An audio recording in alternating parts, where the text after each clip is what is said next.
யார்கிட்ட அன்பு செலுத்தணும் தெரியுமா? புருஷன் முன்னாடி அன்பல்ல இங்க சொன்னது. சத்துருவை சிநேகிக்கணும் முடியுமா? அயலான நேசிக்கணும் முடியுமா? சத்துருவை நேசிக்கணும். எந்த அளவுக்கு? என் எதிராளியை நான் நேசிக்கிறேன்.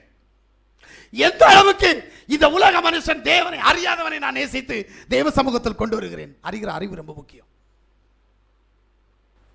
தேவனை அன்பு செய்யறதற்கே அளவு வச்சிருக்கிறேன். இன்னைக்கு காலையில் 2 நிமிஷம் தேவ சமூகத்தில் இருக்கணும். அதுக்கப்புறம் இந்த உலகத்தோட போயிடணும். அப்படித்தானே? எலும்பின உடனே சோத்திரம் சோத்திரம் சோத்திரம் ஆண்டவரே சோத்திரம் சோத்திரம் சோத்திரம் சோத்திரம் சோத்திரம் சோத்திரம். அப்புறம் ஆத்திரம் வந்துடும். வேண்டாம் போதும். அப்புறம் பார்த்துக்கலாமே. சாயங்காலம் கண்டிப்பாக ஜெபம் பண்ணணும். பிரைசியாசுவா. அப்புறம் சாயங்காலம் மறந்து போகும். ஏன்னா டிவி பார்க்கணும், உலகத்தாரோட கதை பேசி கொண்டிருக்கணும். அப்போ அது மறந்துடும். அச்சோ ராத்திரி உறங்க போகிற நேரம் நான் ஜெபம் பண்ணலையே, இன்னைக்கு நேரம் ஆயிடுச்சு, மணி 8 கழிஞ்சு, இனி உறங்கணும்ல, சரி நாளைக்கு கண்டிப்பா ஜெபம் பண்ணி ஆகணும். முடியாது. அன்பில்லாதவன் தேவ சமூகத்தில் கடந்து போக முடியாது. அன்பில்லாதவருக்கு தேவனுடைய சத்தம் புரியாது, தேவனுக்கு கீழ்ப்படிய முடியாது. அன்பு உன்னிடத்து இல்லை. இந்த 3 அடையாளம் இல்லைன்னா நீ தேவனுடைய பிள்ளை இல்லை. நீ வேணும்னா மனசில் நினச்சிக்கிட்டு இருக்கலாம், நான் பிள்ளைதான் பிள்ளைதான் பிள்ளைதான்.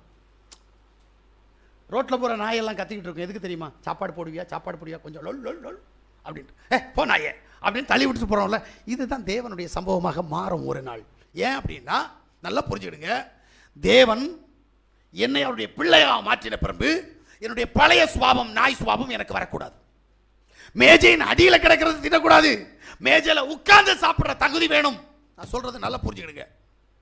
இன்னும் மேஜைக்கு அடியில காத்திருந்து பிள்ளைகள் சாப்பிட துணிக்கைகள் கீழே விழும்போது அதை நக்கி சாப்பிடுற குணம் வேண்டாம். உட்கார்ந்து அப்பா கூட உட்கார்ந்து மேசையில உட்கார்ந்து சாப்பிடுற குணம் வேணும். முடியுமா? இதுக்கு 3 அடையாளம். என்ன? 1 சத்தத்தை கேட்கணும், 2 கீழ்ப்படியணும், 3 அன்பு செலுத்தணும். முடியுமா? இதுல இருக்கா?